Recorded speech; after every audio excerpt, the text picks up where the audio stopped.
तो कह रहे वो गाना देवरा धुड़ी चरनाबा।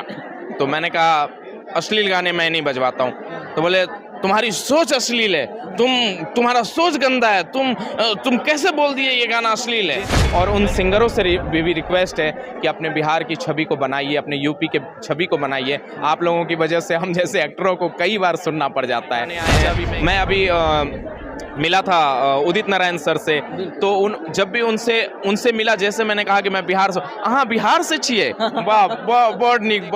आप कहीं बता दो ना कि मैं भोजपुरी एक्टर हूँ, तो वो आपको ना मतलब हल्के में ले लेंगे। मतलब कि एक साथ इतने सारे comedian, YouTuber star, social media star, stage star को लेकर के एक साथ इस तरह की मूवी अभी तक तो नहीं पेश की गई है। नमस्कार देवी और सज्जनों, जो लोग हमें देख रहे हैं, हम आपका बहुत बहुत स्वागत करते हैं। और सिर्फ रोमियो नहीं भाई साहब, मैं भी टैलेंटेड हूँ। आए हाँ जी, बहुत बहुत शुक्रिया। दोस्तों, हमारे साथ आज ऐसे शख्स हैं जिनकी चर्चा, जिनके बारे में जितना ही कहूँगा, जितना ही तारीफ करूँगा, थोड़ा सा कम लगेगा, क्योंकि एक अकेला होते हुए एक रोमियो के साथ ने पूरे बिहार ने, पूरे हिंदुस्तान में अपना एक पहचान बनाए हैं, वो काबिल तारीफ रहा है। राज सोनी जी, बहुत बहुत स्वागत है आपका।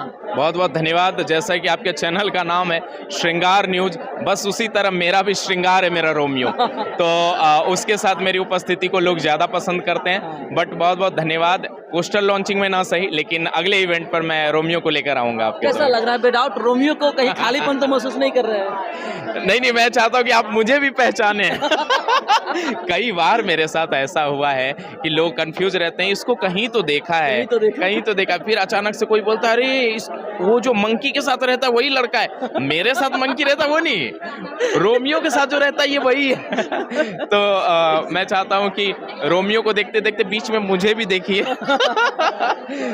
जो आपके हमारे चैनल के माध्यम से जो देख रहे हैं, विदाउट रोमियो कहीं ना कहीं खाली महसूस कर रहे हैं, तो उनको, उनकी कमी को कैसे पूरा कर पाएंगे आज आप?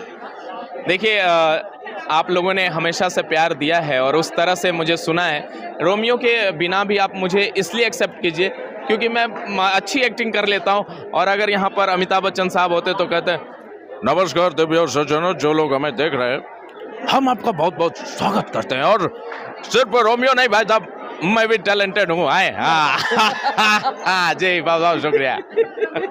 सिर्फ रोमियो ही नहीं, मैं भी टैलेंटेड हूँ। वाकई ये पूरी कलाकारी इन्हीं की होती है। रोमियो से इनकी पहचान क्या है, इनसे रोमियो की पहचान क्या है। चलिए फिर बातें करते कुछ और मुद्दा पे। हम पीछे पोस्टर देख रहे होंगे, ढिढोरा, एक ऐसी फिल्म ढिढोरा जो भोजपुरी की पहली ऐसी फिल्म होने वाली है जो फुल कॉमेडी होने वाले हैं। क्या इस फिल्म के बारे में क्या कहना चाहेंगे, क्या चीज़ शेयर करना चाहेंगे? सबसे पहले तो मैं डायरेक्टर सर अनिल कमल चौहान जी का बहुत धन्यवाद देता हूं। मैं रामा गणेश फिल्म का धन्यवाद देता हूं। मैडम के का आभार, जिन्होंने ये कॉन्सेप्ट लाया कि अपने क्षेत्र के उन कॉमेडियन को लिया जाए जिन्होंने सोशल मीडिया पर एक पहचान बना रखी है, और एक साथ इतने सारे वायरल चेहरे को कलेक्ट करना, उनको एक कहते हैं ना, एक धागे में पिरोना इतने मोतियों को, तो ये उनके लिए कठिन ज़रूर रहा। हमें तो बड़ा मज़ा आया जब हम सारे भाइयों से मिले, अपने उन जैसे स्क्रॉल करते करते आपको वीडियो सामने आ जाता हो और वो चेहरे आपके सामने हो। जैसे मैं अगर किसी के सामने होता हूँ, उनको अच्छा लगता है, या वो मेरे सामने आ गए, तो फिर ये जो बॉन्डिंग बनी है ना, आई थिंक कि हम लोग फिर यूट्यूब पे भी और इंस्टाग्राम पे भी हमने आपस में कोलैबोरेट करके भी वीडियोस डाले उस बीच में। तो मुझे लगता है कि आपको ये फिल्म देखनी चाहिए, क्योंकि इसमें आपके बिहार के वो सारे कॉमेडियन हैं, लगभग वो सारे हैं, बहुत सारे ऐसे हैं जो नहीं हैं इसमें, लेकिन लगभग वो सारे चेहरे हैं जिनका कभी ना कभी वीडियो आपके सामने आता है और आप उन्हें प्यार देते हैं। तो बहुत मज़ेदार मूवी है, फुल ऑन कॉमेडी है, आप ज़रूर देखिएगा, आपका प्यार हमें चाहिए। क्या लगता है भोजपुरी क्या वाकई में पहले, क्योंकि मैंने आज से पहले कॉमेडी देखा, लेकिन इतनी भरपूर कॉमेडियन के साथ में कोई फिल्म भोजपुरी में नहीं देखा जो पूर्ण रूप से कॉमेडी हो। क्या लगता है पहली फिल्म होने वाली है? आई गेस कि ऐसा ही हो, और ऐसा अभी तक जो सुनने को मिल रहा है उसके अनुसार तो यही पता चल रहा है कि एक साथ इतने सारे comedian, YouTuber star, social media star, stage star को लेकर के एक साथ इस तरह की मूवी अभी तक तो नहीं पेश की गई है। तो आई थिंक कि ये बात सच है। अच्छा, ये चीज़ और है, भोजपुरी में सिनेमा लेकर काफ़ी चर्चा चलता है कि जितनी भी सिनेमा घर है उसमें भोजपुरी की फिल्म नहीं लग पाती, स्क्रीन उसको ज़्यादा नहीं मिल पाता है, लॉस का बिजनेस करते हैं भोजपुरी सिनेमा, और आप भोजपुरी बनाए, तो क्या लगता है ये फिल्म गेम चेंजर साबित होने वाला भोजपुरी के लिए? बहुत खतरनाक पत्रकार है भाई साहब। ये तो हम पब्लिक के विवेक पर छोड़ते हैं कि आप क्या देखना चाहते हो। आप अब अगर अपना स्तर बढ़ाना चाहते हो, हमारा स्तर बढ़ाना चाहते हो, हमारे भोजपुरी के लेवल को अपग्रेड करना चाहते हो, तो आपको ज़रूर ये मूवी देखनी चाहिए और हमें सपोर्ट करना चाहिए।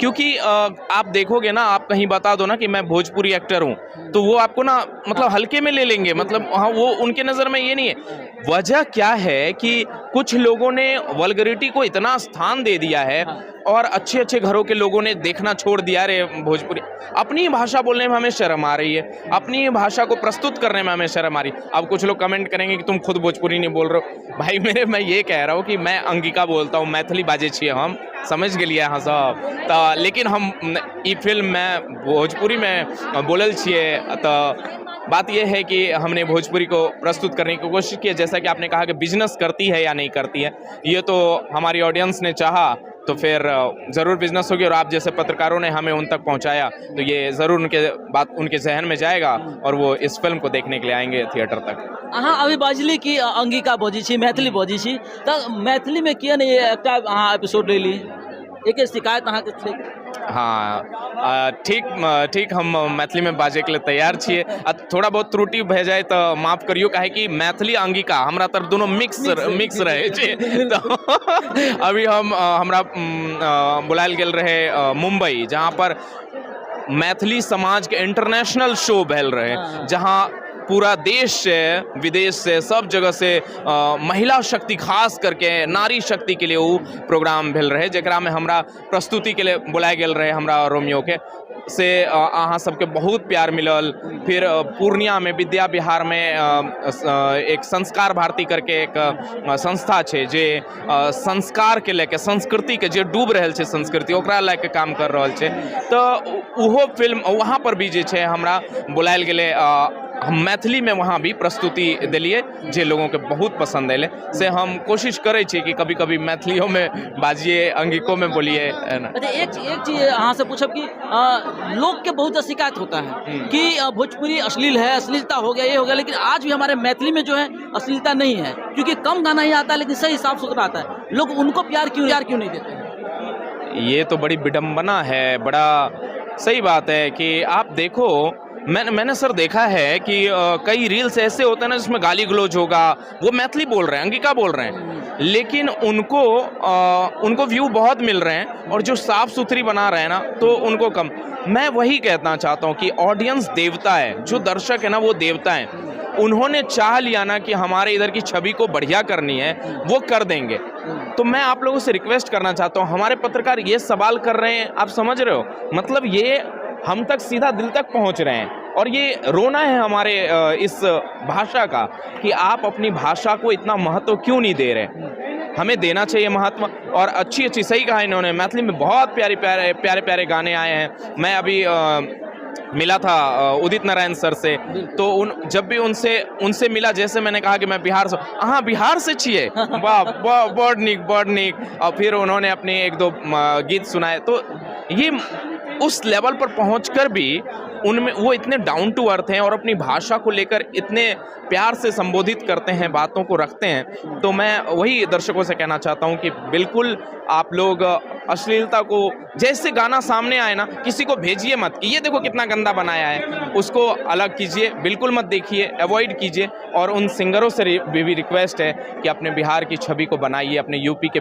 छवि को बनाइए। आप लोगों की वजह से हम जैसे एक्टरों को कई बार सुनना पड़ जाता है। अच्छा, अभी मैं एक घटना आपसे प्लीज़ शेयर करता हूँ। मैं एक सूरत में कार्यक्रम में गया हुआ था, वहाँ पर एक आदमी शराब पीकर आया और बोला, ए वो गाना बजाओ। मैं एंकरिंग कर रहा था उस वक्त, मैं मतलब कुछ दिन पहले की बात है, रोमियो को लेकर मैं नहीं गया था, ऐसे ही गया था दोस्ती यारी में कि कर दो ऐसा शो। तो कह रहे वो गाना देवरा धोड़ी चटना बा। तो मैंने कहा अश्लील गाने मैं नहीं बजवाता हूँ। तो बोले तुम्हारी सोच अश्लील है, तुम्हारा सोच गंदा है, तुम कैसे बोल दिए ये गाना अश्लील है। मैंने कहा आप मेरे बड़े भैया हैं, ये गाना जो आपने कहा है देवरा धोड़ी चटना बा, मैं आपका छोटा भाई हूँ। भैया भाभी आई हैं, बस वो ऐसा बढ़ के तो मैंने कहा अभी तो आपने कहा कि अश्लील नहीं है, फिर आपको बुरा क्यों लग रहा है। तो ये सोचना पड़ेगा आपको। आप सिर्फ अपने माँ बहन को माँ बहन समझते हैं, हाँ। इसलिए आपको ये गाना अपने माँ बहन के साथ आप नहीं सुनते हैं, लेकिन दूसरे लड़की के लिए अगर आपके मन में गंदी नज़र है, आप अश्लील सोचोगे, तो वो अश्लीलता ही आपके नज़र में आएगी और आप वही सुनना चाहोगे। प्लीज़ इसको अवॉइड कीजिए। थैंक यू सो अच्छा, मच। एक और सवाल आपसे रहेगा, क्योंकि इलेक्शन आने वाले, चुनाव आने वाले, और आज राज सोनी जी के फैन फॉलोइंग कम नहीं है, बहुत सारे लोग चाहने वाले हैं आपको। ये इसका प्रूफ है कि इसी के कारण कि आपको हर जगह मिलियंस ऑफ व्यूज आते हैं, लोग पसंद करते हैं, लाइक करते हैं। तो क्या इस बार चुनाव को लेकर के है, ऑडियंस को क्या कहना चाहेंगे, क्या सलाह देना चाहेंगे? क्योंकि देख रहे हैं कभी हमारे राज्य में जो हो रहा है, बहुत मतलब अजीबो गरीब घटनाएं हैं, जब बहुत सारी ऐसी बातें हैं, ये हमें कैसी सरकार चुननी चाहिए, इसके बारे में क्या कहना चाहेंगे? मैं रिक्वेस्ट करना चाहूँगा कि आप सरकार मत चुनिए, अपने तरफ के उस व्यक्ति को चुनिए जो लगे कि सचमुच कार्य करता है, फिर वो चाहे किसी भी दल का हो। आप ये मत देखिए कि सेंटर में कौन है या फिर इसमें मुख्यमंत्री का चेहरा कौन बनेगा। जब आप इस बात पे आवाज़ उठाने लगेंगे ना कि हमारे क्षेत्र में कौन आ रहा है, ये हमारे लिए सही है या नहीं, उस समय से धीरे धीरे राजनीति में सुधार होगा। जहाँ तक मेरी राजनीतिक समझ है, राजनाम है, नीति की उतनी जानकारी नहीं, लेकिन मुझे ऐसा लगता है कि अगर आप अपने क्षेत्र के लोगों को, ऐसे व्यक्ति को जिस दिन चुनने लगेंगे जो पढ़ा लिखा हो, समझदार हो, जो अपने क्षेत्र में आगे बढ़ाने का काम करेगा, अपने क्षेत्र में विकास का कार्य करेगा, उससे आप डायरेक्ट सवाल कर पाएंगे, तभी मजा आएगा। बिल्कुल सही बात कहा आपने। तो क्या इशारा कहीं जा रहा है पीके की तरफ? ना, नहीं, मेरा इशारा कहीं नहीं है। मैं बस ये कहना चाहता हूँ कि आप सोच समझकर इसका जो है चयन करें अपने क्षेत्र में। Thank you. चलिए, क्या कहेंगे इस फिल्म को लेकर के, ऑडियंस से क्या लास्ट अपील करना चाहेंगे? मैं आपके चैनल के माध्यम से ये कहना चाहता हूँ कि दर्शकों, थिएटर तक आइए और इस फिल्म को प्यार दीजिए। Thank you so much. चलिए, बहुत बहुत धन्यवाद समय देने के लिए।